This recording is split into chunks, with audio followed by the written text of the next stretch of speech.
Dr. Dave Everard is Sappi's Divisional Environmental Manager. He's a hands-on person who much prefers being under open skies to inside an office. Under his guidance, Claremont in KZN last year became the first of Sappi's open conservation areas to receive official nature reserve status. Dave is based in Pietermaritzburg, but every so often he gets a chance to visit the other Sappi regions to see how the other environmental managers are doing. Today he is in Mpumalanga, looking at the next area to be proclaimed as a nature reserve. Although the plantations make it look very similar to KZN, and although it is still part of the Drakensberg, it is a different world. Mpumalanga is an important part of Sappi forests. I think about a half of Sappi forests is in Mpumalanga. The landscape is slightly different to the KZN landscape in that it's a mix between high veld and then some lower escarpment areas. And Mpumalanga, from a landscape point of view, is pretty different. There are a lot of different things going on. From a conservation point of view, there's more grassland. The countryside or the landscapes are probably steeper in some places on the escarpment or higher on the high veld. And so Mpumalanga actually has more area that is unplanted than KZN. But it's a very important part of Sappi forest. We have the huge Botanical mill, which is the big production for Mpumalanga. We come here to look at what's going on from a forestry point of view and a conservation point of view. Dave's doctorate is in botany, and he still can't help but get excited over plants that all look the same to the untrained eye. Now this is interesting because this is Phoria richettiana. It's got a new name, but Phoria would be the typical kind of savanna woody species in these grasslands, a typical summer rainfall species that grows here, and there's the flower. So that would be a typical woody species, tree species in these grasslands. But this now here is a fynbos species, well, an erica, which are traditionally fynbos species. This is Erica Drakensbergiensis, I think, and it's a summer rainfall erica, so it's not actually a fynbos species as such, although fynbos actually describes the fine leaves of it, but it's an erica which traditionally people thought were Cape species. So a very interesting, diverse grassland here. And isn't it beautiful, just coming into flower with the little black insides of the flowers. Dave's other big love is birding. Last year, he took me to a crowned eagle nest in Sappi's part of the Karkloof Reserve. But today, it is the Mpumalanga environmental manager, Peter Hardy's turn to show Dave their crowned eagle nest. Also in an ancient gum that was left specifically for the breeding pair. It is on the Glenthorpe plantation. And these aren't the only ones for this threatened bird, whose supply of suitable nesting trees are fast disappearing.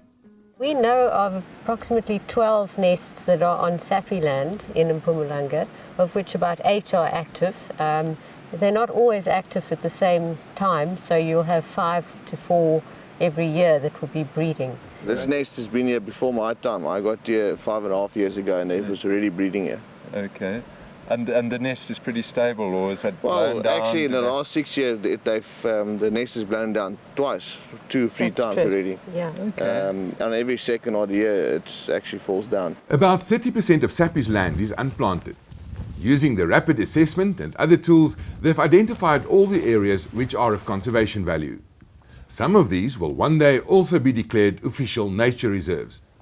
Although relatively small, Taljaard's Vlei is one of them. The value of Taljaard's Vlei is that it's such a rich source of orchid species and has been known to be for many, many years. A lot of the collectors and orchid experts have visited here and have taken magnificent photographs of the orchids existing here.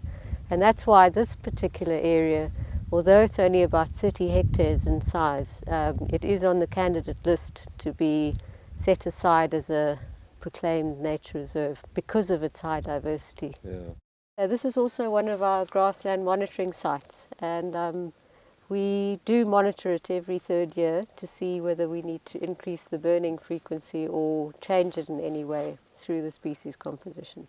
The most prevalent animals are baboon and all the smaller buck that do occur here, and mountain reedbuck is here. There's not really a cattle problem here.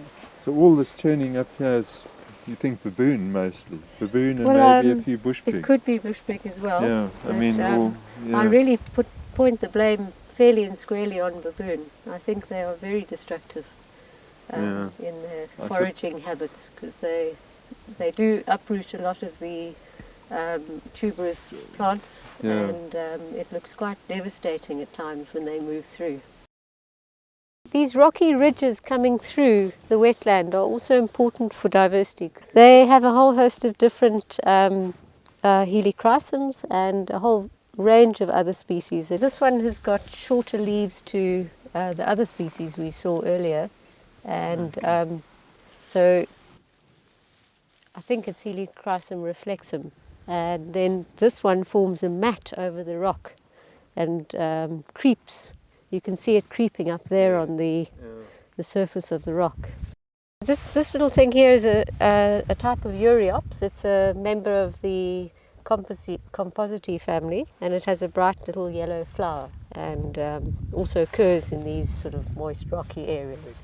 But the next area to receive the coveted status from nature conservation after Claremont is also here in Mpumalanga. The Ngondwana Valley is not just exciting for scientists, it is breathtakingly beautiful. What we have here is approximately 900 hectares of grassland that Sappi is going to put under stewardship. What that means is it's going to be declared as a nature reserve, and the advantages of that is that, first of all, anything that is declared a nature reserve precludes mining, and mining is a huge threat for us here in Mpumalanga.